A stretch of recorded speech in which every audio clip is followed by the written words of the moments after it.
Hello à toi et bienvenue dans le podcast de Fundamentals. Si c'est ton premier épisode, je t'explique le concept tout de suite et si c'est pas le cas, merci pour ta fidélité. J'ai la chance de recevoir un ou une invitée avec qui je parle de sa profession. Mais avant tout, ce qui m'intéresse, c'est de comprendre pourquoi la personne que j'ai en face de moi fait ce qu'elle fait. Alors que tu écoutes ce podcast dans ton canapé, ou en train de faire ton sport, ou encore en train de faire les tâches ménagères, je te propose, à la fin de l'épisode, si tu l'as aimé, de le liker et de le partager sur toutes tes plateformes. Encore une fois, je te souhaite la bienvenue dans le podcast de Fundamentals.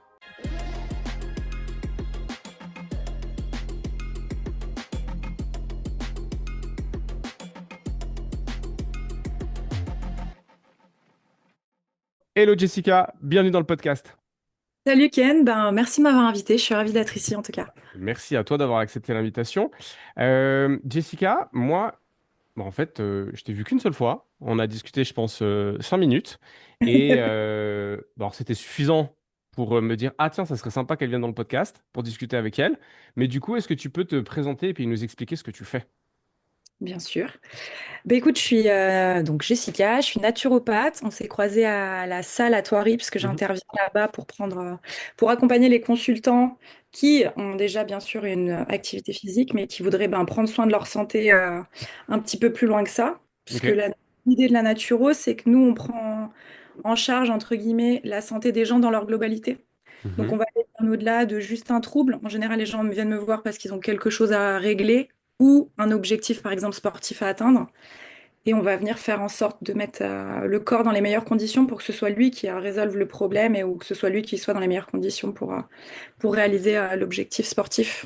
Et bien sûr, comme on est naturaux, on fait tout ça naturellement, principalement à travers l'hygiène de vie. Donc, comment on vit au quotidien, comment on mange, comment on gère son stress, comment le quotidien est organisé. Et puis, les petits outils classiques que tout le monde connaît. On travaille sur l'alimentation, le mouvement, bien sûr.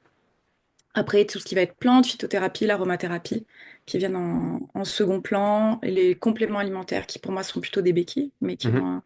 vont servir aussi. Puis après, d'autres outils en fonction de nos approches. Il peut y avoir de la réflexo, de l'énergétique, voilà, plein de petites choses dans notre boîte à outils pour venir soutenir le corps et rendre les gens acteurs de leur santé, ce qui est le plus important pour moi. Absolument, clairement. Tu as toujours été naturopathe? Non, je suis naturo, je suis diplômée depuis 2022. Ok. Avant, je travaillais dans l'hôtellerie, hôtellerie de Ah, luxe à Genève. C'était un autre milieu et une autre casquette qui était très cool, très, très, beaucoup de bons souvenirs et plein de bons outils aussi à disposition pour devenir une bonne naturo. Tout est complémentaire. ok. Et comment tu fais, comment t'as fait le switch entre l'hôtellerie de luxe? D'ailleurs, dans cette hôtellerie de luxe, tu faisais quoi plus précisément comme activité professionnelle? Principalement, j'ai géré des restaurants. Ok. Et en fin de carrière, entre guillemets, enfin sur mes derniers postes, j'étais plutôt commerciale, donc développer, faire venir du monde à l'hôtel, rester en chambre, des groupes, des choses comme ça. D'accord. Et comment tu fais, comment t'opères ce switch? C'est quoi le cheminement qui fait qu'un jour tu t'es dit, ah tiens, je vais faire de la naturopathie, je vais quitter le milieu de l'hôtellerie de luxe? Et il y a un jour, j'ai 30 ans, je me réveille un dimanche matin, ça doit être 11h30, je suis épuisée et je me dis, mais c'est pas possible, j'ai 30 ans, j'ai pas d'enfant et je suis déjà crevée. Et j'ai que moi à gérer, enfin je veux dire, Mhm. il y a pas de charge mentale quand tu rentres à la maison, il n'y a pas à courir pour les autres. Et je me suis dit, il y a quelque chose qui tourne pas rond. À 30 ans, t'as la pêche ou rien d'autre, quoi. Et d'un coup, je me suis dit, ça a aucun sens. Et en plus, bon, j'étais très fière de ce que je faisais, j'aime beaucoup mon métier. À la fin, donc j'étais commerciale, donc c'est facile de voir un petit peu la valeur de ton travail parce que tu compares des chiffres d'affaires, hein, tu Mhm. compares à tes etc. Je faisais des chiffres d'affaires qui étaient assez faramineux. On parle d'hôtel 5 étoiles sur Genève. Et d'un coup, je me suis dit, mais en fait, mon job, c'est de mettre des grains de sable dans la poche d'un mec qui est milliardaire. Ça sert à rien. Et en plus, je m'y épuise. Mhm. Et d'un coup, je sais pas, grosse claque, c'est un peu la crise de la trentaine. Je me suis dit, mais non, en fait, c'est pas possible, je peux pas faire ça. Ça a aucun sens. Mhm. Et j'ai démissionné sans rien derrière. Et je me suis dit, allez, let's go, il faut créer de l'espace pour trouver. Je savais pas ce que je voulais faire. Je trouvais pas, je postulais, ça bougeait pas. Et du coup, j'ai démissionné sans rien derrière. Et à l'époque, on disait que les chauves-souris filaient le rhume aux Chinois. Et Mhm. on trouvait ça très drôle. Et je me suis retrouvée sans boulot. Et 15 jours après, c'est Covid. On a commencé à fermer tous les recrutements sur Genève, dans tous les métiers un peu qui avaient plus de sens, tout l'humanitaire, tout ça. Ok. Donc, sans boulot et avec beaucoup moins d'opportunités que prévu dans un monde qui s'est arrêté. Donc, c'était assez une expérience assez. Ok, donc en fait, tu démissionnes tout début 2020. Ouais, exactement, au mois de janvier. Ok. C'est... Je crois que tu es la première personne. Alors, sûr, tu es la première personne que j'interviewe dans le podcast. J'ai eu beaucoup de gens, en fait, qui ont fait une reconversion professionnelle et qui sont venus au métier du sport et de la santé par la suite. Mais de manière générale, je crois que depuis maintenant bientôt 11 ans que j'évolue dans cette industrie, je crois que tu es une des premières personnes que je rencontre qui, au final, travaille dans cette industrie, dans une certaine, tu vois, dans une certaine branche, la naturo, mais qui a démissionné sans avoir absolument aucune idée de ce qu'il y allait avoir après. Ouais. Euh, enfin, j'ose pas imaginer à quel point ça doit être, tu dois être au bout pour te dire, en fait, je vais lâcher sans avoir aucune corde à choper derrière. Ouais, j'ai pas vraiment souvenir. Après, tu sais, on se rappelle que ce qu'on veut, mais c'est sûr, j'en pouvais plus et j'étais décidée. En fait, c'est plus que j'étais déterminée à partir, plus Ok. que j'étais au bout d'être là-bas. Et j'ai cherché du boulot pendant un moment. Et l'hôtellerie, c'est un métier où on fait beaucoup d'heures. C'est très énergivore. Et en fait, je me rendais compte que je postulais le soir à 22 heures en anglais et que ça mordait pas, mais parce que j'étais pas dans les conditions de faire une postulation où tu prends ton temps de réfléchir, tu fais ta lettre, etc. J'envoyais des trucs, j'étais crevée, ça revenait pas. Il y a quelque chose qui coinçait. Et, euh, et moi, Avant je de suis. prendre cette, ouais, désolé, hein, mais avant de prendre cette décision de dire, OK, j'arrête, t'as eu des red flags qui sont apparus où tu t'es dit, ouf, là, il y a un truc, puis au final, je le laisse de côté. Oui, ouais, OK. ouais, ouais. Et c'était quoi comme type de red flag? Moi, j'ai eu plein de red flags, mais ceux-là, on les garde. Non, mais trop de travail, pas de reconnaissance, un milieu professionnel très misogyne. Mhm. J'étais arrivée à. C'est pas des postes de management, parce que tu es manager de toi-même, donc je sais pas que je gérais beaucoup de monde. Mais j'étais arrivée au plafond de verre, quoi. C'est-à-dire OK. que en tant que femme, j'étais plus pas écoutée alors que j'étais une des plus anciennes de l'équipe. Et je savais que les postes suivants, je ne serais même pas considérée, quoi. OK. C'est un moment, voilà, t'es une femme et tu t'arrêtes là et fais pas trop de bruit, s'il te plaît.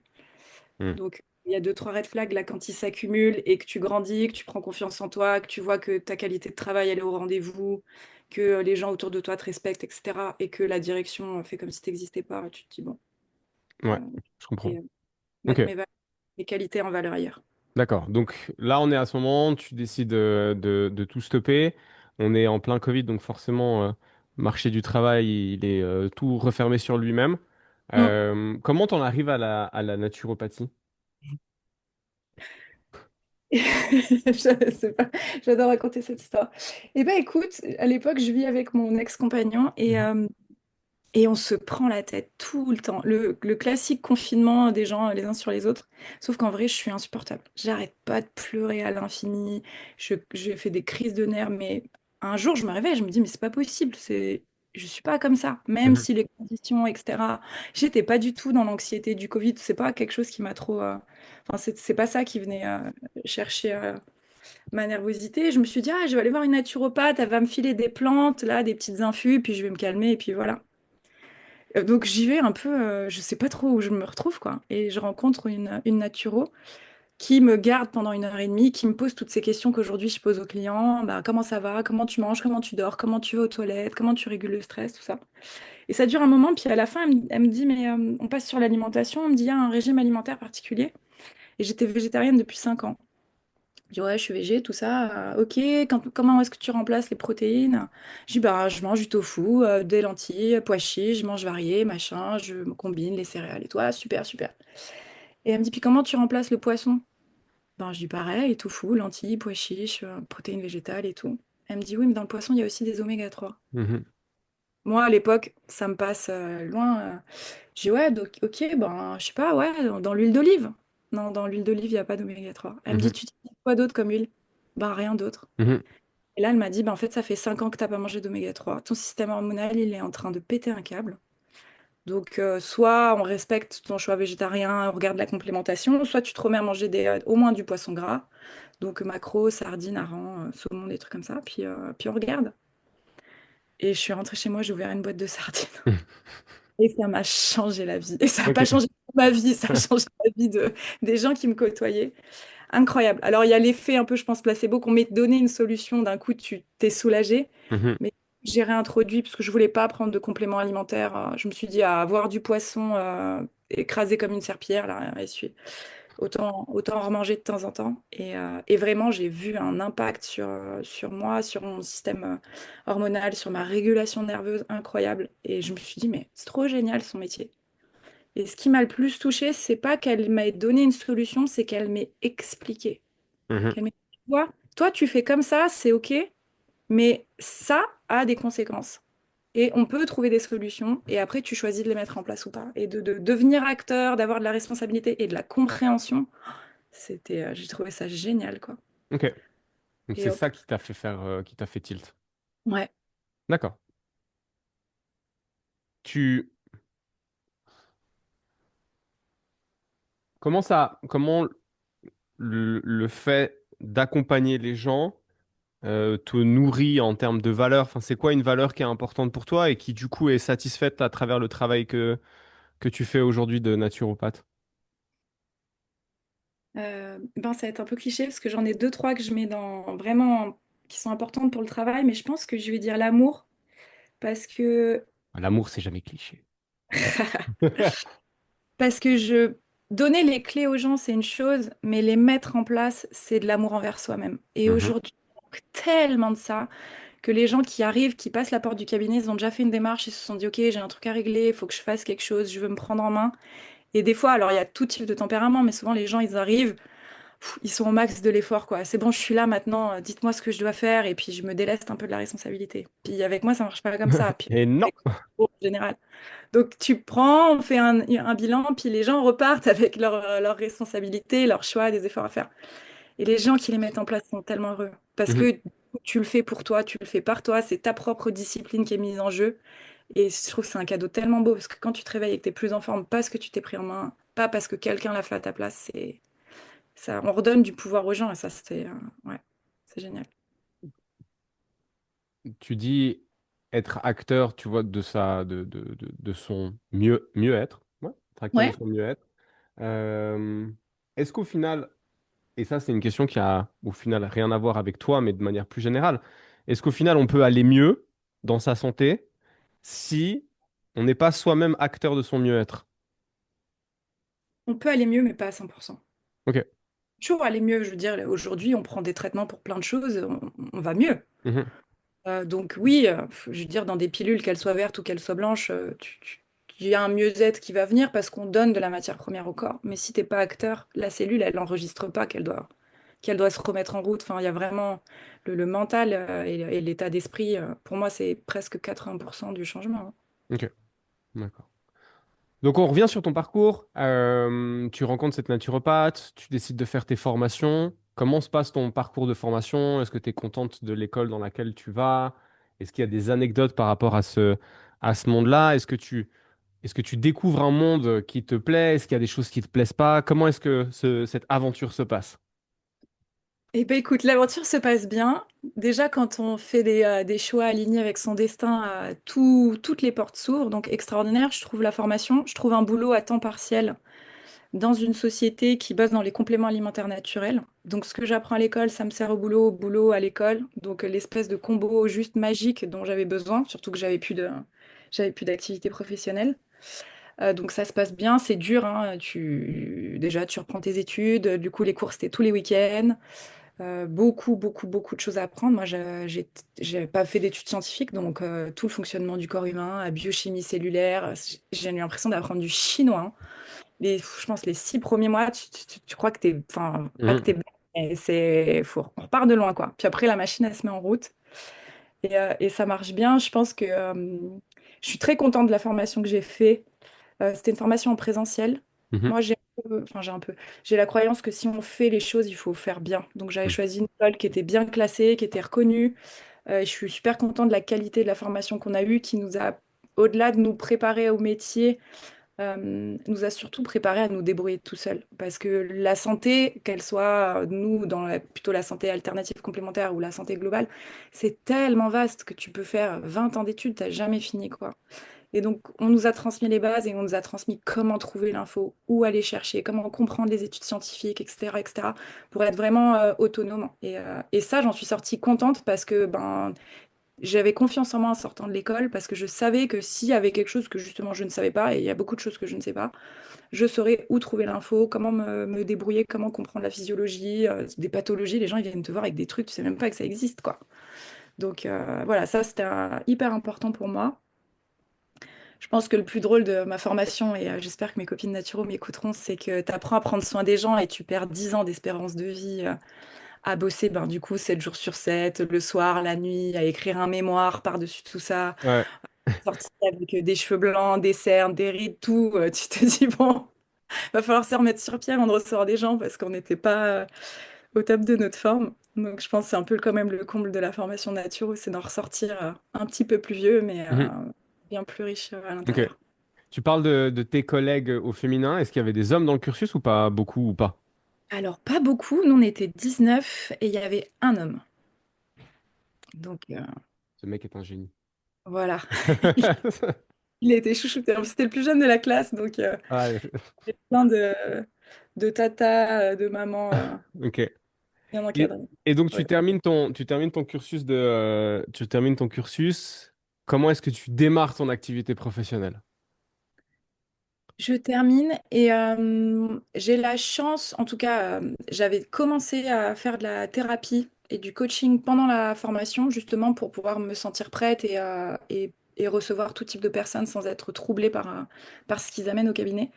Et ma coach, elle n'utilise pas son cabinet tous les jours et elle me dit, bah, tu sais quoi, viens, tu viens le lundi c'est dispo, je te prête le cabinet Attends, tu as commencé à faire du coaching et de la thérapie, mais toi en tant que... en tant que cliente, hein, ouais, Ok, ouais. d'accord. Et du coup, il y avait une place libre dans son cabinet à Saint-Julien. Donc j'ai commencé à prendre des consultations tout doucement. J'avais un jour de repos le lundi, donc je prenais les consultes.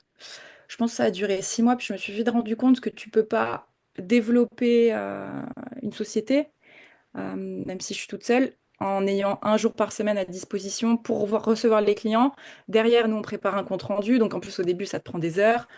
Et faire du marketing, de la com, un site internet. Enfin, donc, ça ne marchait pas. Donc, bon, c'est quand même bien pour démarrer, se mettre un peu dedans, etc. Voir la première fois, on te paye avec de l'argent, te mettre un petit peu à l'aise dans ta position. Et rapidement, au bout de 6, peut-être un peu plus, 8 mois, au mois de septembre 2023, je me suis dit, OK, let's go. Je me suis lancée à 100% dedans parce que je voyais que ça mordait, mais que l'énergie, elle circulait pas suffisamment. Ça venait, j'avais un petit peu de monde, mais ça avançait pas assez vite. Et je me suis dit, bon, bah, allez, go, il faut se montrer, faire du marketing, être dispo, faire des conférences. Et pour ça, il faut du temps. Et donc, Ok, j'ai arrêté l'emploi que j'avais dans la boîte qui faisait des compléments alimentaires et je me suis lancée. ok. Donc ton constat, c'est que l'énergie circulait pas assez parce que tu n'avais pas assez de temps à disposition pour ça? Ouais, ouais, ouais. Et comme je sortais de 3 ans d'études où je bossais la semaine et le week-end j'avais cours, je voulais pas dédier mes week-ends à développer ma société. J'avais besoin qu'il y ait une soupape. Enfin, je voulais retrouver du repos au milieu de tout ça, quoi. Ah bon, tu penses que si on bosse 24 heures sur 24, 7 jours sur 7 toute sa vie, on peut pas tenir comme ça, ce rythme-là? Ah non, je peux pas parce que je dis aux clients de pas le faire. Mais bon, tu t'y penses quand tu te lances. Tu te dis, bon, bah voilà, je gagne un peu d'argent avec mon boulot. Le week-end, Mhm. Mais c'est infini, en fait. Ouais, Puis ouais. ça suffit jamais.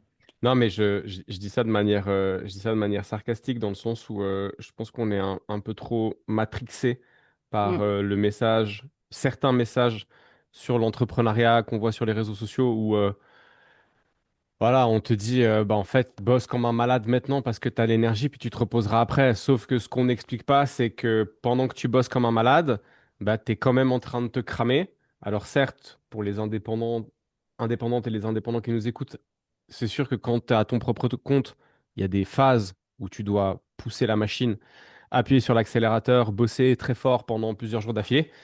Mais tu peux pas faire ça sur plusieurs années parce qu'à un moment donné, tu te crames. Et l'idée, c'est pas d'arriver au moment où tu es censé te reposer et être tellement cramé qu'en fait, tu es juste en train de remettre ta santé à flot. Exactement. Exactement. Et puis moi, d'avoir bossé dans l'hôtellerie et d'avoir été du coup commercial, j'ai une autre approche et je sais que on peut produire de l'argent. Et je parle pas de faire de l'argent pour devenir riche, mais Mhm. produire de l'argent entre guillemets, qui a de la valeur et qui est mérité, sans se cramer. De toute façon, si tu as besoin de travailler 7 jours sur 7 pour vivre de ton métier, c'est que ou tu fais pas comme il faut, ou il faut changer de métier. C'est un métier qui est pas rentable. Ça, par contre, c'est un des trucs que j'ai appris à l'école en commençant mes études, quand tu demandes des anecdotes, c'est que tu découvres qu'on choisit un métier avec lequel on ne va pas gagner d'argent. Donc ça, c'est un autre challenge après à venir traverser ou à venir justement transcender hein, les croyances qu'on te transmet et dire, bah, moi, je vais faire autrement, puis je vais en vivre, quoi. Mhm. Mais c'est clair que si tu écoutes ceux qui réussissent et qui se montrent parce qu'ils bossent comme des dingues, moi, ce sera pas ma façon de faire, c'est clair. Mhm. Ouais, non, mais je suis partisan de ça pour avoir essayé un peu, pour avoir essayé un peu toutes les méthodes et en m'étant laissé influencer bah, aussi par tous les messages. Alors, moins maintenant, mais parce qu'il y a de l'expérience et un semblant de sagesse qui est en train de se dessiner à l'horizon. Et forcément, j'ai un peu plus de recul, mais c'est vrai qu'au début, tu démarres et tu dis, ouais, mais en fait, si ça marche pas, c'est que je bosse pas assez dur. Et donc, du coup, tu bosses encore plus dur. Et après, tu te rends compte que ça marche toujours pas. Mais tu bosses encore plus dur. Puis à un moment donné, tu arrives quand même à une certaine limite que tu peux pas dépasser. Et l'idée, c'est d'essayer de rétro-pédaler, de comprendre, mais en fait, pourquoi est-ce que ça marche pas? Et la solution, c'est pas forcément de travailler plus dur. Et complètement. Et pour ça, il faut prendre du recul, faire une pause, et c'est presque le plus dur, hein. C'est quand tout s'arrête que tu dis, ah, j'avais pas vu ça, j'avais pas vu ça, j'avais pas vu ça, mais il faut accepter de lâcher, quoi. Mhm. C'est quoi Voilà. les premiers challenges face auxquels tu te retrouves confronté dans ton full-time job à partir de 2023, quand tu dis, OK, là, c'est bon, j'y consacre tout mon temps. Bon, le premier challenge, c'est quand même de remplir l'agenda. Et comment est-ce qu'on remplit cet agenda? Et ben, moi, il faut pas qu'on m'écoute parce que je fais pas comme les autres et je fais pas comme il faut. Justement, peut-être que l'idée, c'est de J'ai comprendre pas de comment tu... style, j'ai pas de carte. Ce que j'ai fait et qui est naturel chez moi, c'est que je pense que j'ai fait de la relation publique pendant 3 ans quand j'étais en études. Et du coup, OK. quand je me lance à 100%, je dis à tout le monde, allez, salut les gars, ça y est, je suis prête. Et du coup, j'ai les premiers clients qui tombent parce qu'en fait, presque les gens, ils étaient en train d'attendre de pouvoir m'envoyer les proches, les cousins qui disaient, ah, ce serait bien que tu ailles voir une naturo, je t'enverrai Mhm. chez Jet. Ça démarre un peu comme ça. Quand tu parles de relations publiques, tu Ouais. crées des relations avec qui? Parce que, bah, enfin, voilà, j'imagine que la relation que tu crées avec ton garagiste quand il répare ta voiture, elle est peut-être moins apporteuse d'affaires qu'une relation que tu vas créer avec, je sais pas moi, un pharmacien ou un médecin. Donc, c'est quoi ces relations publiques que tu fais? Alors, moi, je bosse beaucoup avec le cœur. Donc, tu vois, on revient un peu sur l'amour. Et j'ai créé, tissé du lien et beaucoup travaillé là-dessus quand pour moi, c'était juste. Donc, par exemple, et un truc qui a d'ailleurs super bien marché, et c'est pour ça qu'on se rencontre aujourd'hui, j'allais souvent à la salle à Thoiry parce que Mhm, j'y suis des cours de yoga avec une autre, Flora, mhm, je salue, qui est une amie très proche. Et, euh, et au fur et à mesure, je rencontre les coachs, je discute avec les profs, je rencontre Flora, la directrice de la salle, ils font des événements de temps en temps et je participe. Voilà, parce qu'on devient un petit peu proche plus personnellement. Et c'est là la relation publique pour moi, mais je fais de la relation publique sincère, c'est-à-dire que je suis contente de participer à ces événements parce que j'aime cet endroit, parce que je soutiens ma copine qui est prof, etc. Et petit à petit, je me dis, mais purée, moi, je pourrais apporter quelque chose, une valeur ajoutée à une salle de sport. mhm, C'est très euh, dans le côté social, c'est-à-dire qu'il crée beaucoup de liens entre les membres, avec les coachs, etc. Et j'aime bien cette ambiance. Et donc, je vais commencer à parler de moi et je vais dire, ah, je fais mes études là, ah, ben, pour les sportifs, je pourrais faire ça, ah, puis quand je serai diplômée, je viendrai faire des conférences, puis je dirai ça un peu en rigolant. Mais ça tombe jamais dans l'oreille d'un sourd. mhm, Et quand j'ai été diplômée, une des premières personnes que j'ai appelées, c'est Flora, hein, la directrice de la salle, et je lui ai dit, bon, est-ce que tu peux montrer comment ta salle, elle fonctionne pour voir qu'est-ce que je peux vous apporter? mhm, C'est pas combien vous avez de clients que vous pouvez m'apporter, c'est qu'est-ce que moi je peux faire pour vous. Ça, c'est important. mhm, Et faire des partenariats, amener de la valeur ajoutée. Et puis on s'est rencontrés, on a discuté, on a trouvé voilà un programme. Donc il y a un programme perte de poids par exemple à la salle où les gens prennent du coaching et ils ont rendez-vous avec moi. mhm, Et donc les gens bougent et en plus ils ont un accompagnement sur l'alimentation mais aussi l'hygiène de vie et la régulation du stress. Donc ça, on amène les gens vers le haut quoi.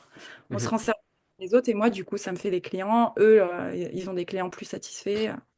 Ok. Et, Donc si on résume, c'est créer du lien sincèrement dans un environnement et des infrastructures qui, sur le moyen et long terme, enfin des infrastructures dans lesquelles, sur le moyen et long terme, tu peux créer des synergies.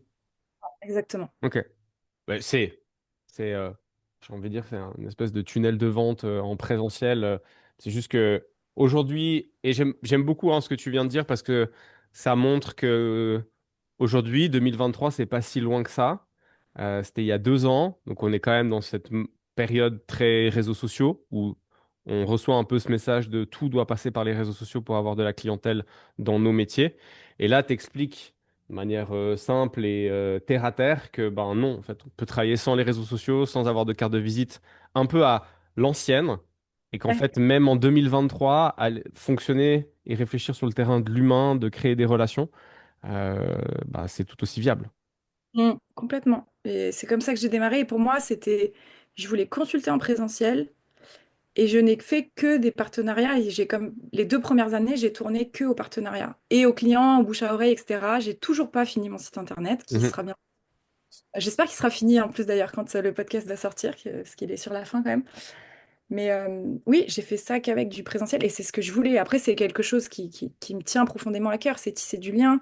On est des êtres de lien et pareil, quand le client vient tout seul pour prendre soin de sa santé individuelle, ce qui est une super démarche, on oublie qu'on a un tissu social, qu'on est une famille, qu'on est des systèmes les uns avec les autres et que si tu vas mieux, ta famille va mieux, etc. Et c'est ça que je voulais. Je voulais rencontrer les gens qui se re-rencontrent, qui revoient les gens autour d'eux. Souvent, j'en vois chez d'autres thérapeutes s'il y a besoin, parce qu'on a toutes de l'or entre les mains ou chez les coachs. Enfin, on est tous interdépendants et on peut tous se mettre en valeur. On n'est pas des petits individus tout mhm. seuls. Pour Ok. moi, c'est super important et c'est clairement comme ça que ça a démarré assez naturellement.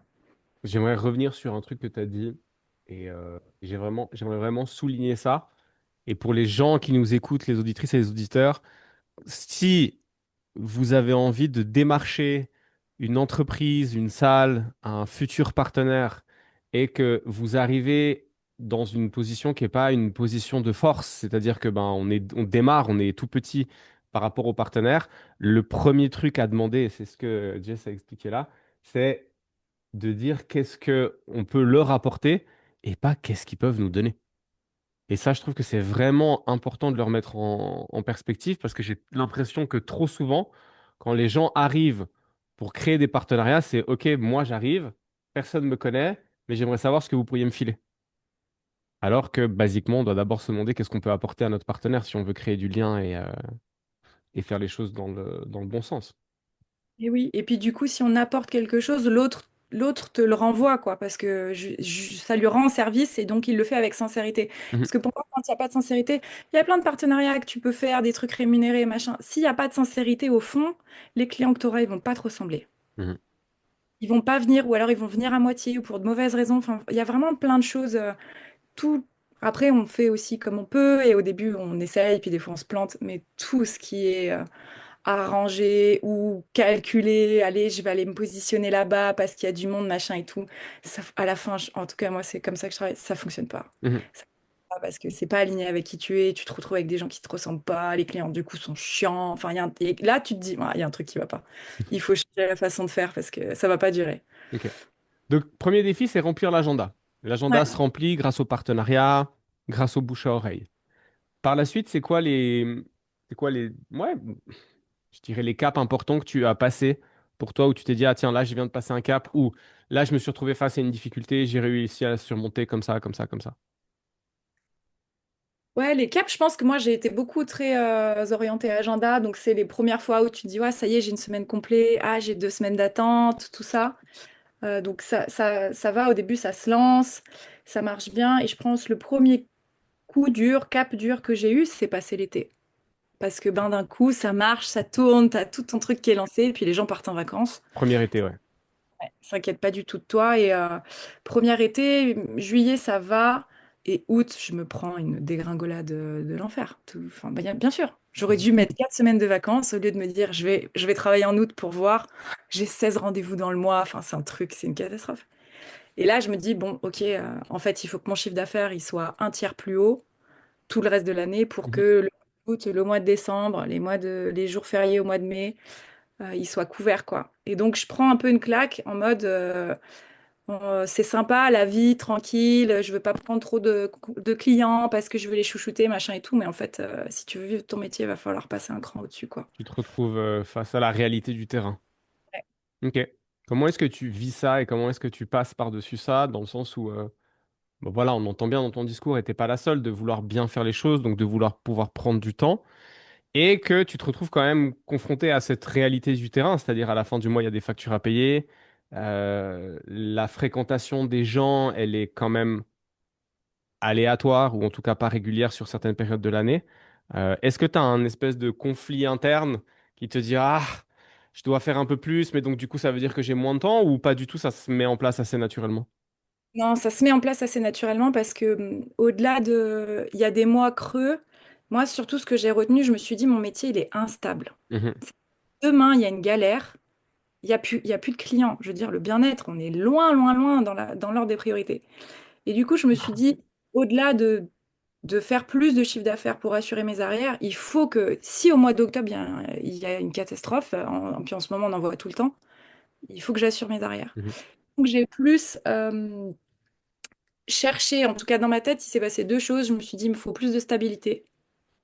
Et après, commercialement, j'ai deux choix. Ou j'augmente le nombre de clients, du coup j'augmente le chiffre d'affaires. Et là, il n'y a même pas de conflit interne. Je me dis, c'est mort, je ne me retransforme pas en commercial. Les gens doivent venir parce qu'ils ont besoin, mhm, pas parce que... Du coup, je me dis, ben, l'autre option, si j'augmente pas mon chiffre d'affaires, c'est de baisser mes charges. mhm, Et à l'époque, j'habite en banlieue genevoise, enfin, en région frontalière. Et j'ai un loyer qui est très cher, je suis toute seule. Et je me dis, ben, ok, je déménage. Ma plus grosse charge, c'est le loyer. C'est pas le loyer du cabinet parce que j'ai des petits arrangements, donc c'est pas ça qui me coûte le plus. Mais là où je vis, ça me coûte beaucoup trop cher. Et, euh, et comme quand je suis devenue naturo, j'ai toutes ces réflexions en tête. Et sur l'Omnes, un peu l'équivalent de la Fédération des naturaux, il y a une annonce qui tombe. Ils cherchent un naturopathe avec des compétences hôtelières qui peut travailler à distance dans la Drôme, dans un centre de jeûne, donc où les gens ne mangent pas pendant une semaine. Et je me dis, ah, let's go, j'ai pas en plus trop ces compétences, j'ai jamais pratiqué le jeûne, je suis fan, mais j'ai jamais fait, je connais pas de l'intérieur et tout. Et puis je les rencontre et on fait un... Du coup, je fais un contrat avec eux, donc je suis toujours en indépendante, mais tous les matins, je travaille 3 heures pour eux, ou à l'organisation des séjours, donc mes compétences du passé, mhm, ou en tant qu'encadrante, et j'encadre les séjours en tant que naturopathe. Donc ça me fait vraiment le lien entre mes deux métiers, ce qui est assez plaisant de pas mettre au placard tout ce que tu as appris et tout ce que tu sais faire parce que tu changes de métier. Donc ça, j'ai trouvé génial. Et ça m'a permis de lisser et de stabiliser mon chiffre d'affaires. C'est-à-dire que tous ok, les mois, grâce à eux, j'ai la moitié de mon chiffre d'affaires qui est assuré et pérenne. Bon, s'il y a une catastrophe, ce sera un peu la même merde pour tout le monde. Mais en tout cas, ce stress-là, il est réglé. J'ai du coup décidé de déménager dans la Drôme. Donc je mhm, reviens régulièrement en Haute-Savoie pour ceux qui m'écoutent. Mais je suis partie vivre là-bas. Et ça me coûte moins cher de faire des allers-retours une fois par mois et de venir au cabinet, parce que je suis logée par une copine, que de rester sur place. Et ok, du coup, j'ai une espèce d'équilibre entre la stabilité, baisser mes charges et continuer à consulter comme je l'entends. mhm, d'accord. Parce que quand tu un... Est-ce que toi tu parles de patiente et de patients, ou de clients et de clientes? On parle de clients parce qu'on n'a pas le droit de dire patient. Puis comme Ah, les miens sont acteurs, je n'aime pas les appeler patients de toute ok, façon. d'accord, ça marche. Euh, tes clientes et tes clients, quand ils rentrent dans une prise en charge, est-ce que, alors j'imagine bien entendu que ça va dépendre des problématiques, mais est-ce que c'est des séances qui se vendent en one shot et selon la problématique, il y a plusieurs séances, ou est-ce que c'est un suivi avec un pack? L'idée de ma question, c'est de voir comment est-ce que toi, tu peux te projeter et te dire, OK, sur ces mois-là, je vais gagner tant parce qu'en fait, j'ai ce client qui vient de rentrer et je sais que sa première porte de sortie, c'est soit dans une séance, soit dans X mois. Et ouais, ben c'est un peu ça le gros challenge, c'est que comme la naturopathie, elle est enseignée et pratiquée en France, c'est du one shot. C'est-à-dire, tu viens avec une problématique, on en parle, on fait un bilan, on se voit deux, trois fois. Et l'idée, c'est de rendre, et ça fait partie de notre métier, c'est de rendre les gens autonomes. Donc, c'est Mhm, justement pas qu'ils reviennent toute l'année. Et du coup, c'est très difficile de prévoir un chiffre d'affaires annuel quand tu as des gens, en fonction des troubles, j'ai des gens qui viennent tous les mois, tous les 2 mois, parce qu'on est sur quelque chose de chronique, typiquement une maladie de Crohn, un Parkinson, où tu peux faire plein de choses pour eux, mais dans 3 mois, ils seront toujours là, c'est sûr, dans 6 mois aussi, quoi. Donc là, il y a une autre approche. Mais le client, on va dire classique, c'est du one shot. Donc là, moi, je suis en train de créer un peu plus de package. Je me suis aussi formée à la PNL pour faire du coaching et pour intégrer un outil qui va me permettre de prendre en charge l'émotionnel et la motivation pour que je puisse voir les clients plus souvent. Mais quand je dis ça, c'est pas l'idée de faire plus de chiffre d'affaires, bien sûr, ça en fait partie, mais c'est d'avoir un encadrement plus suivi, plus sur mesure et aussi de pouvoir organiser un agenda plus clair.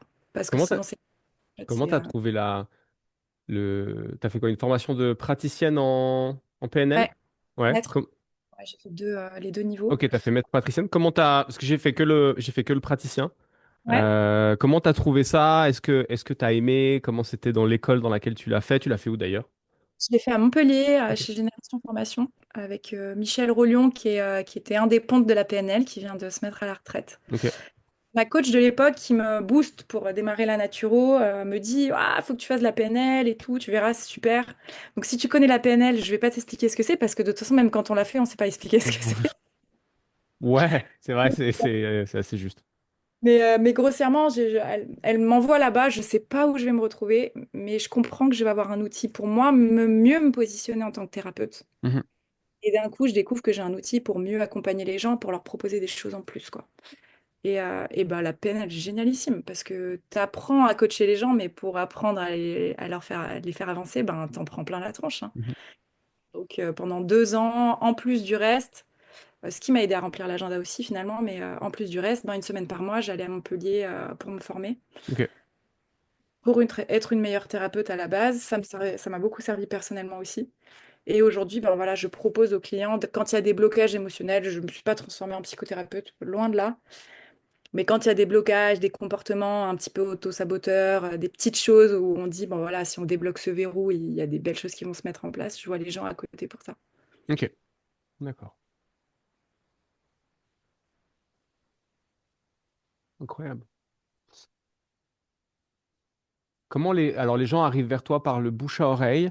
Il y a il y a un aspect de vente dans, dans ton activité, dans le sens où j'imagine bien que tu vends tes consultations, mais si je prends par exemple le coaching sportif, en général, la personne, elle arrive, c'est cette personne-là qui m'a recommandé, on discute, on fait peut-être première une séance d'essai qu'on offre ou qu'on fait à prix réduit, et puis après, on se pose autour de la table, et puis bon, bah voilà, là, tu peux prendre tant de séances, ou le suivi à distance, ou un mix entre les deux. Il y a quand même une partie de vente. J'ai mon téléphone qui bug un peu.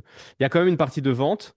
Est-ce qu'il y a cette même partie-là de vente en naturopathie ou est-ce que les gens viennent, ils prennent rendez-vous avec toi, vous faites la consultation et à la fin de la consultation, tu dis voilà, c'est tel prix, les gens payent et ils partent. En gros, c'est un peu ça, hein. Comme tu dis, les gens viennent et ils partent. Moi, comme j'ai une approche plus commerciale, euh, j'ai inclus, je force, entre guillemets, je vais le dire comme ça, mais c'est pas grave, j'assume totalement que les gens viennent au moins 3 fois.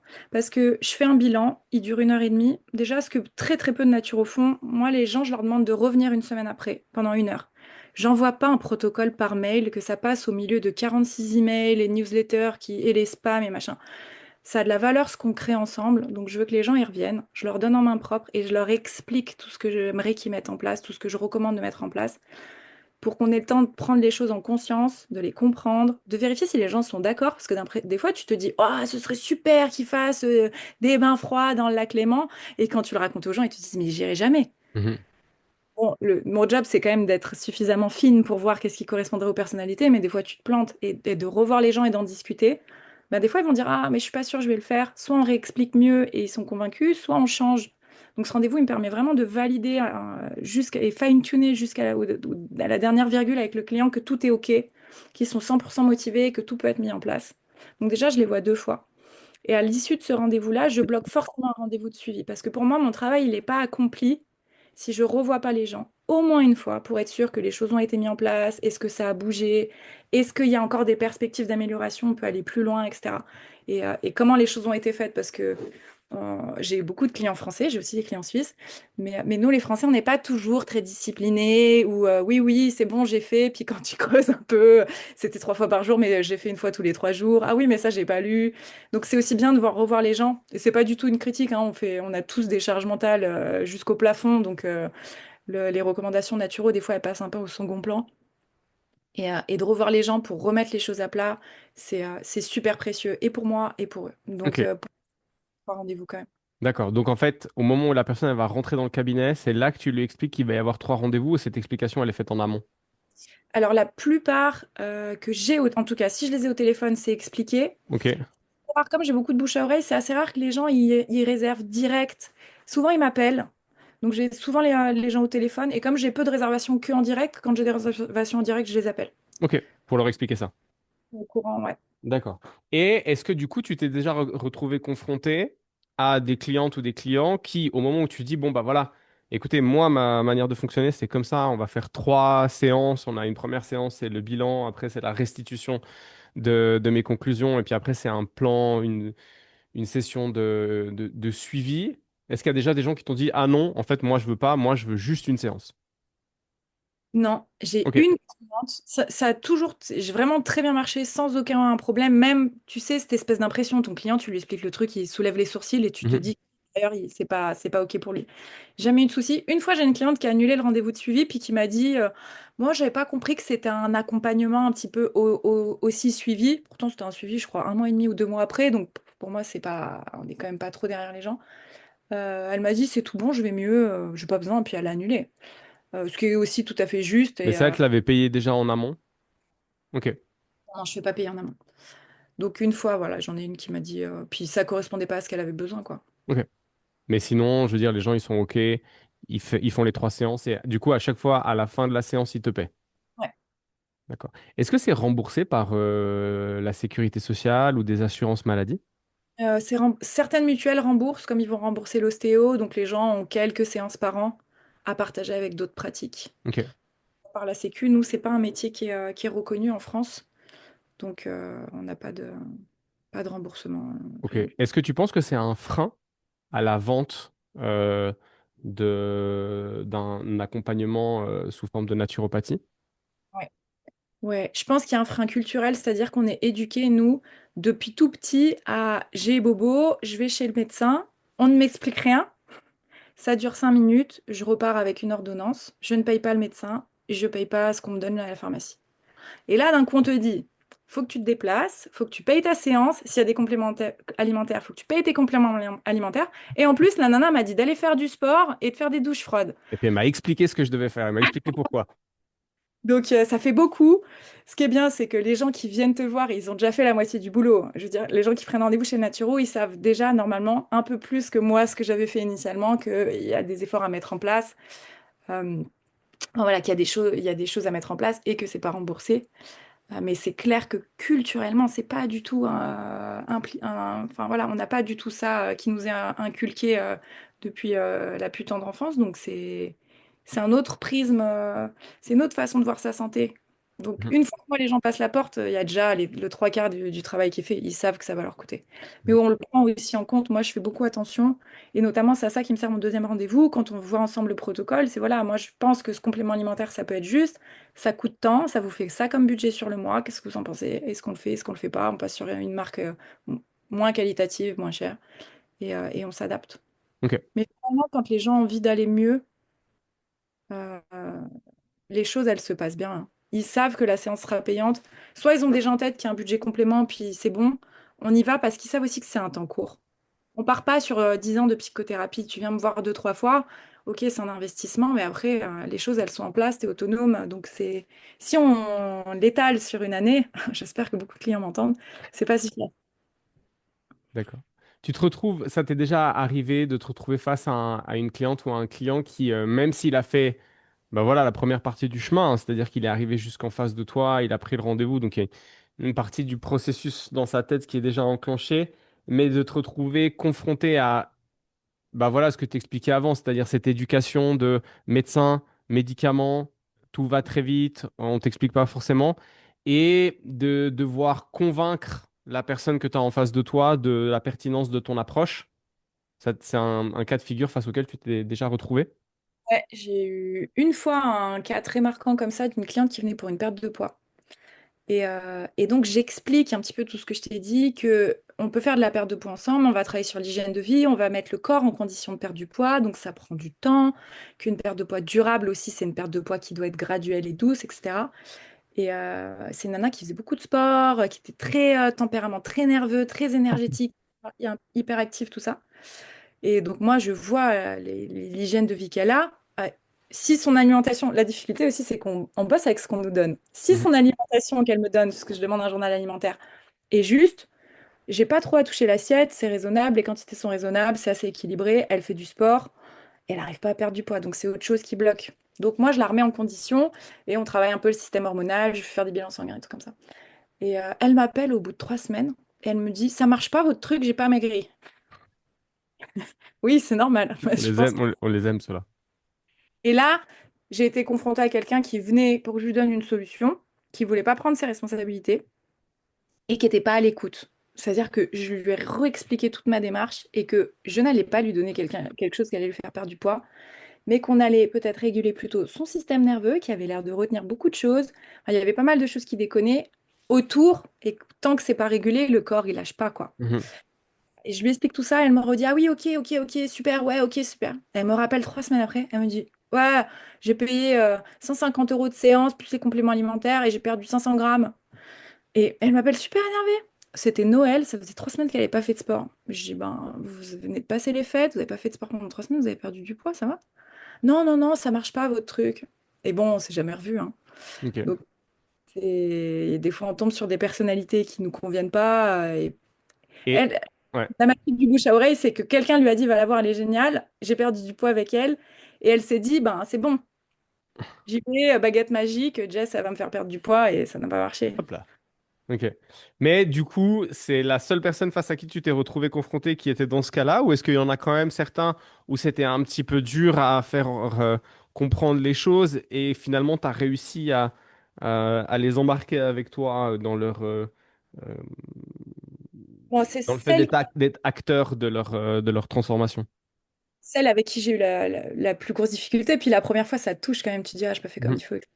Après, j'ai aussi le challenge à la salle de sport, dans ce fameux programme perte de poids où les gens s'inscrivent dans une démarche de mise en mouvement avec des coachings, etc. Et la naturo, elle est inclue dans le package. Donc, ils sont pas tous venus pour avoir une naturo. Ils sont venus parce qu'il y a un package dans leur salle de sport. Et donc là, j'ai une partie, je prends une partie du temps. Eux, je les ai tous appelés bien avant pour expliquer c'est quoi la naturopathie, parce qu'il y a beaucoup de gens qui savent pas ce que c'est. Et là, il y a une petite phase où tu dois convaincre les gens que ce que tu proposes, ta façon de faire, elle est juste et elle va marcher, parce qu'ils viennent pas nécessairement pour ça. Mhm. Là, il y a une autre approche à avoir, et oui, là, j'ai eu des petits challenges. Je vois des profils dans ma tête où c'est pas qu'il faut tout revoir à zéro, mais on va dire qu'on des façons de faire un peu à l'ancienne ou convaincus que si je mange rien, je vais perdre du poids, et puis qui viennent parce que ça stagne, parce qu'ils Mhm. sont complètement nutris. Et que tu dois remettre des trucs dans l'alimentation et leur expliquer que c'est ça qui va remettre la machine en route. Et j'en vois deux qui me regardent avec des yeux comme ça, mais qu'est-ce qu'elle raconte, la nana? Puis qui sont revenus, puis ça s'est très bien passé. Comment tu Et fais pour embarquer les gens avec toi? L'idée derrière ma question, c'est que, ben voilà, pour les auditrices et les auditeurs du podcast, c'est principalement des gens qui font des métiers dans notre industrie, dans l'industrie de la santé et du fitness, des coachs, peut-être des naturopathes, peut-être d'autres thérapeutes de médecine alternative. Ce qui est des fois compliqué, c'est de réussir à convaincre les gens de la pertinence des solutions qu'on a envie de mettre en place pour eux. Euh, Moi, ce qui m'intéresse, c'est de savoir comment est-ce que tu embarques quelqu'un qui, au départ, te regarde avec des grands yeux comme ça, et comment est-ce que tu le rends adhérent de ce que tu veux mettre en place. ben, ça, tu vois, je pense que la PNL, ça m'a beaucoup aidé. Je pense que ce que je fais pour, entre guillemets, convaincre les gens, c'est que je tisse un lien de confiance. Ok.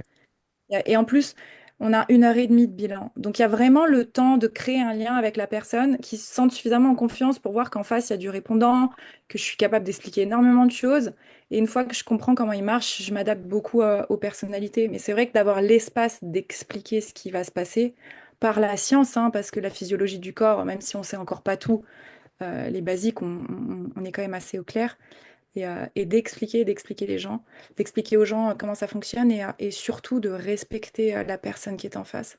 Je repense à un client qui venait en perte de poids, il avait déjà perdu 40 kilos, hein, donc je veux dire, voilà quoi. Euh, et ça stagnait, et il commençait un tout petit peu à reprendre tout ça. Et je lui dis, vous avez mangé quoi aujourd'hui? 8 clémentines. Ben oui, je comprends qu'il ait réussi à perdre 40 kilos, mais à un moment, le corps, ça fonctionne plus. Et lui, on a vraiment dû prendre le temps. Et si tu regardes quelqu'un que tu lui dis, mais tu fais n'importe quoi, ben, en face, ça Mais va t'es jamais. vraiment con, en fait. Et, on froisse les égos et tout est perdu. Donc là, j'ai dit, ah ok, super. Et je lui ai expliqué qu'est-ce que ça amenait une clémentine, qu'est-ce que le corps il avait besoin, et que si le corps il manquait de nutriments à côté, ben, il allait retenir les clémentines à l'intérieur Mhm. et pour pouvoir être en mode survie et que du coup, il ralentissait le métabolisme.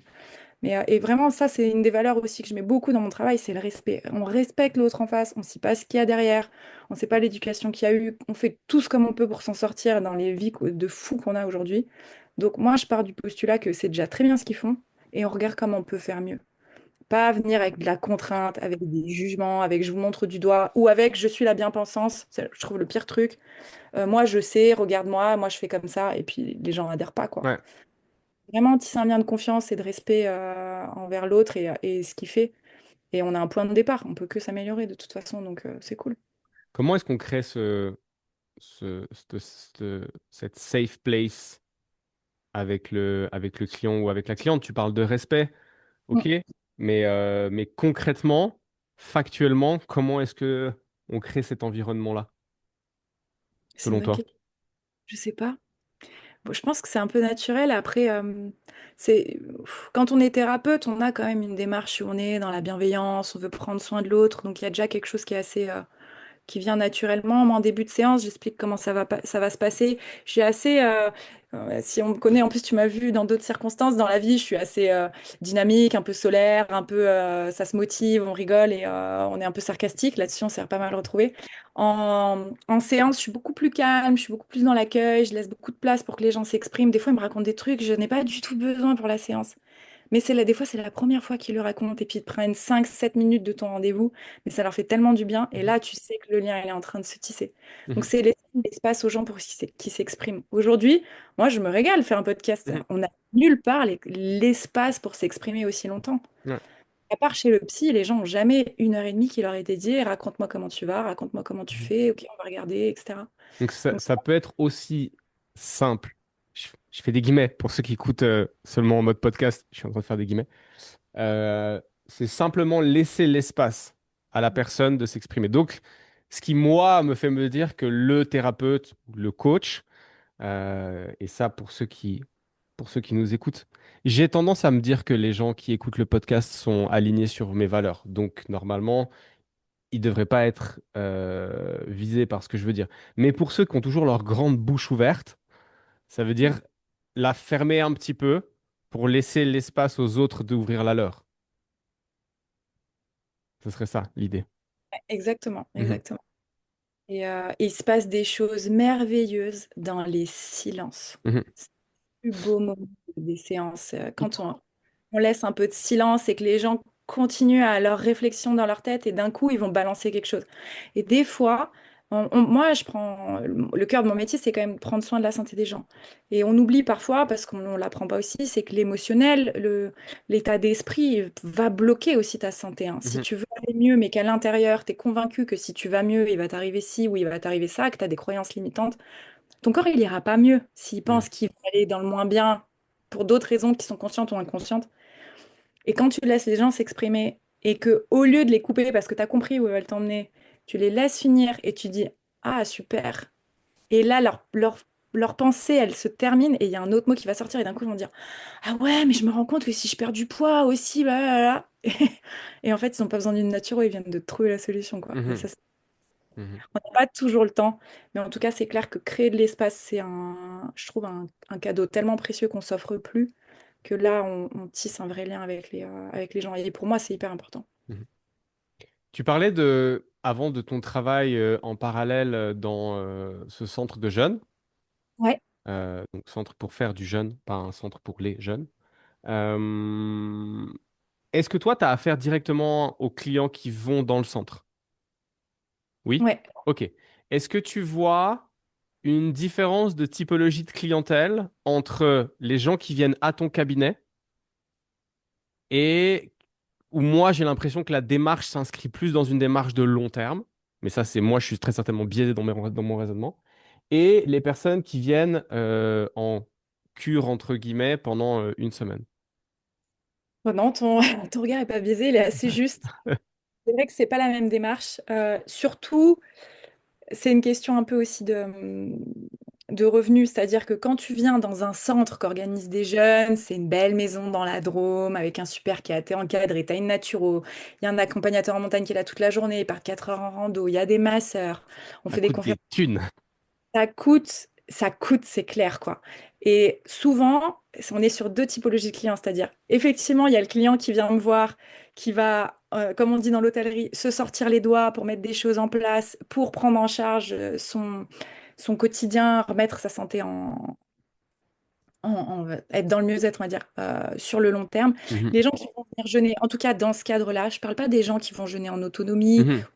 jeûner dans des petits centres, etc., qui ont plus une démarche régulière.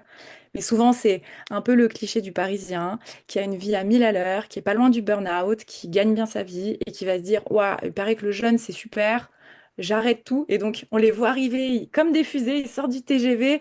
Ouais, je viens jeûner, ouais, tranquille, on va s'installer, on va boire le bouillon, asseyez-vous. Ouais, mais on fait quoi après? Ouais, non, tranquille, prends ton temps, ça va aller. C'est quoi le schedule de la journée là? Oh, vas-y, balance.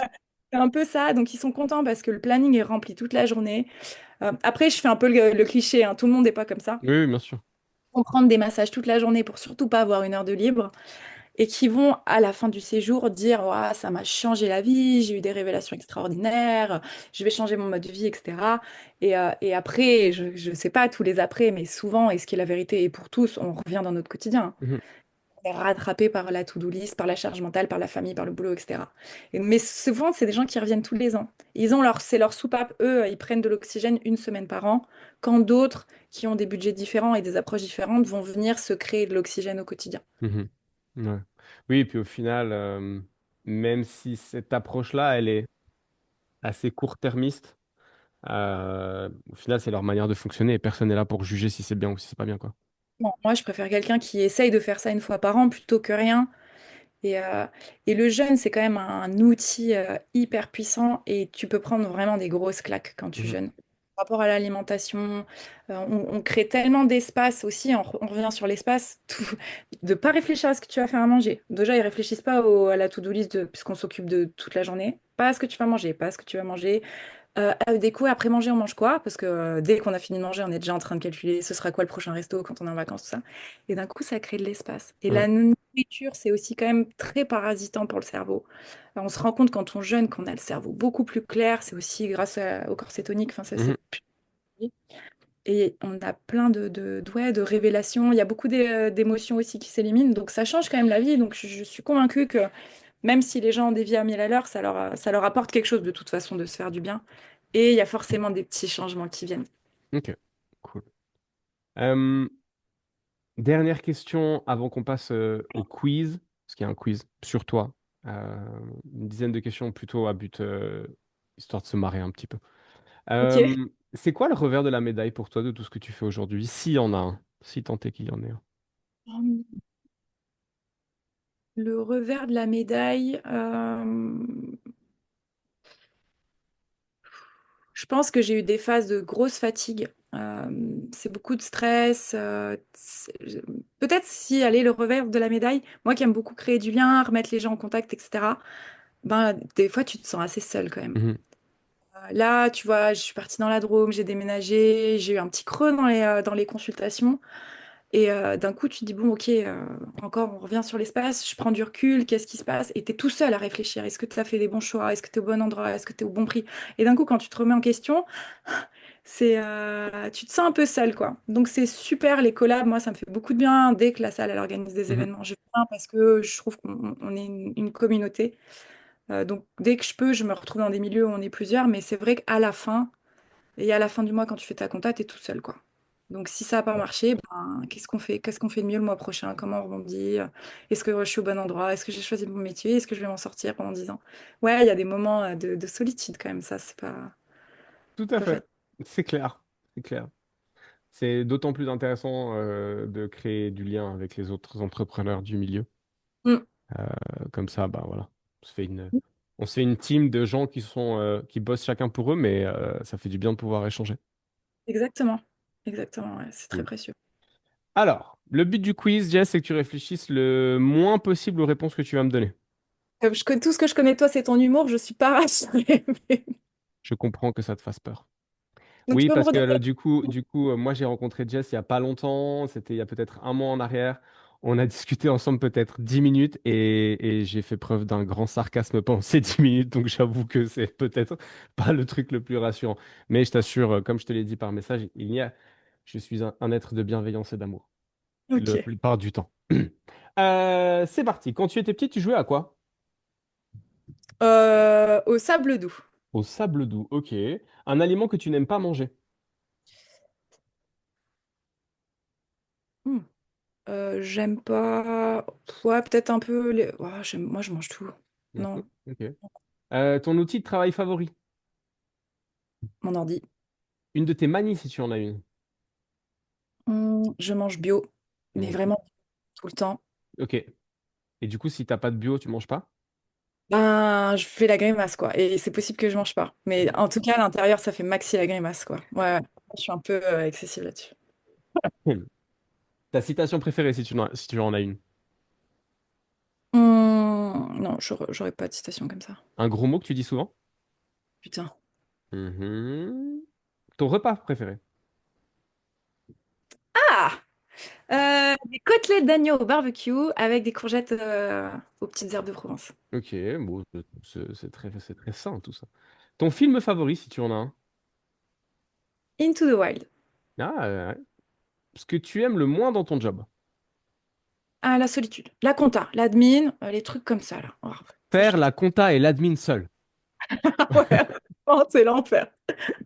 La chanson du moment, s'il y en a une. Mais si. Ok. Si tu pouvais partager un repas avec quelqu'un, quelqu'un qui est, ou malheureusement quelqu'un qui n'est plus, quelqu'un de réel ou quelqu'un de fictif, ce serait qui? Ah, je ferais un petit dîner avec des gens du présent et du passé, ma grand-mère, ma mère et ma sœur. Ok. Si tu pouvais recommencer et faire un autre métier, tu ferais quoi? Eh ben écoute, quand j'hésitais à faire la naturo, enfin quand je réfléchissais, j'ai hésité avec le maraîchage. Donc je serais peut-être petite fermière avec un beau terrain en permaculture à marcher pieds nus en salopette. Je pense que ça m'aurait bien plu aussi. Est-ce que sur ta tête, il y aurait un chapeau de paille un peu déconstruit? On est d'accord, avec des Ok. trous. Avec des trous. Ok, d'accord. Et bien évidemment des légumes bio. Ah oui, Ah oui, oui. oui, oui. Ouais. Et une lecture que tu recommandes, peu importe le domaine. Les quatre accords Toltec. C'est un classique. Ouais, j'ai Ok. jamais été fan des best-sellers. Je rejette tous les trucs un peu à la mode, mais quand je l'ai lu, je me suis dit ouais, d'accord, en fait, ça ferait du bien à tout le monde. Et puis, Ok. Il y en a un qui est pas mal, je sais pas si tu connais La prophétie des Andes. non, je l'ai Ouais, pas. c'est un James Redfield, c'est un truc un peu dans la vibe des quatre accords Toltec, de l'alchimiste de Paulo Coelho, enfin voilà, ce livre de développement personnel, mais qui est raconté sous la forme d'une aventure, un Ok. peu à la Indiana Jones. C'est assez sympa. Prophétie des Andes. Mais ça reste très mainstream, mais c'est sympa. Parfait, bah, c'est la fin du quiz. Euh, la Jess d'aujourd'hui peut aller parler à celle qui vient de lâcher son job dans l'hôtellerie en 2020 sans savoir ce qu'elle allait faire après. Tu te dis quoi, toi de aujourd'hui à toi de il y a 5 ans en arrière? Là, tu peux Euh, réfléchir, hein, c'est la fin du quiz.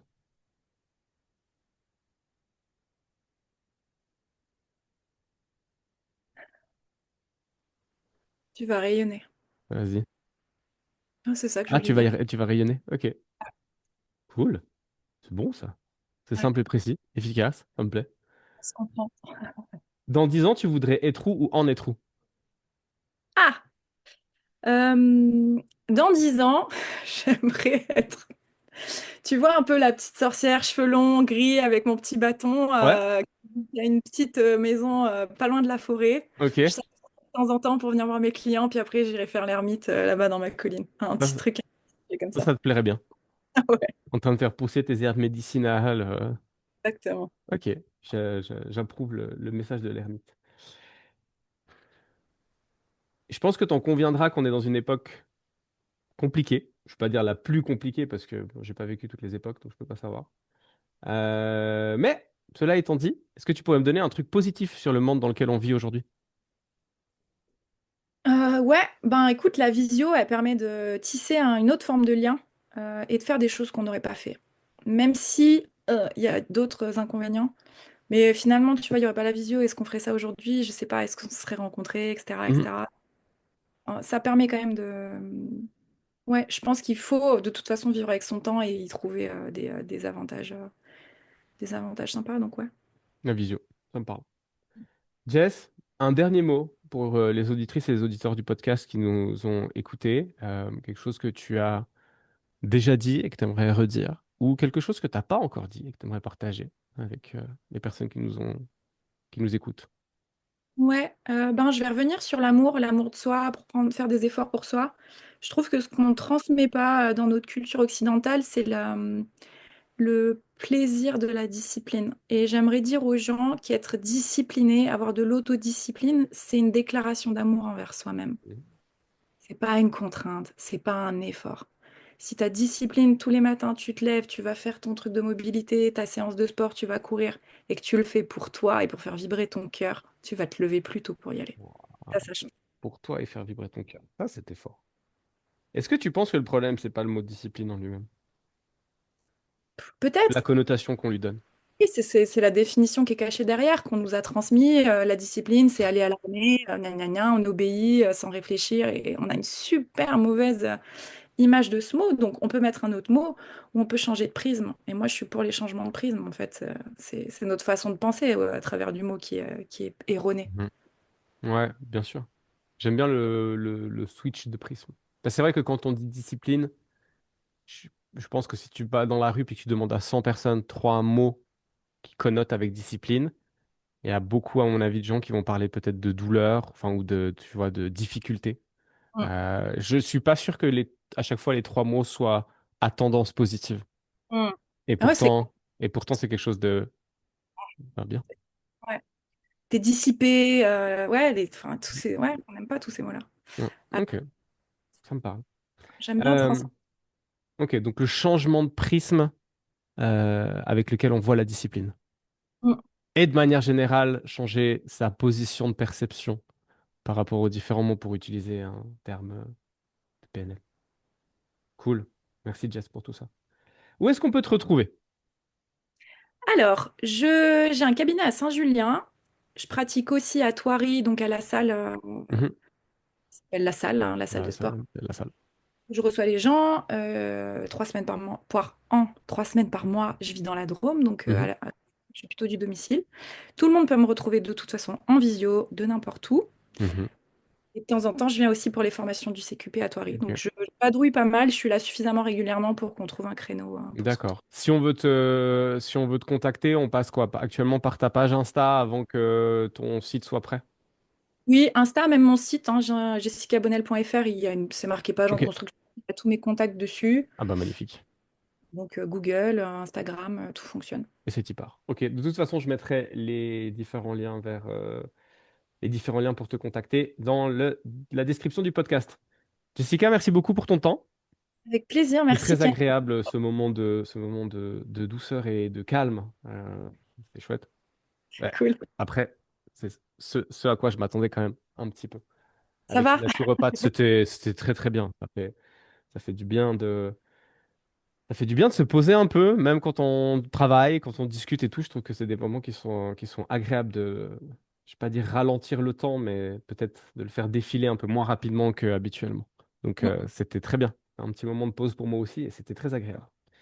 Merci pour ça. J'espère que pour toi, ça a été. Pour les auditrices et les auditeurs du podcast, ben, merci beaucoup pour votre attention. Vous avez passé un peu plus d'une heure avec Jessica et moi. J'espère que vous aurez pris autant de plaisir à écouter cet épisode qu'on en a pris à l'enregistrer. Si c'était votre premier épisode, et ben, bienvenue dans le podcast de Fundamentals. Et puis si ce n'était pas le cas, ben, merci pour votre fidélité et pour votre écoute régulière. Je vous dis à toutes et à tous à très bientôt pour un nouvel épisode. Et Jess, ben, je te dis à bientôt pour de nouvelles aventures. Bye À bye. bientôt. Ciao.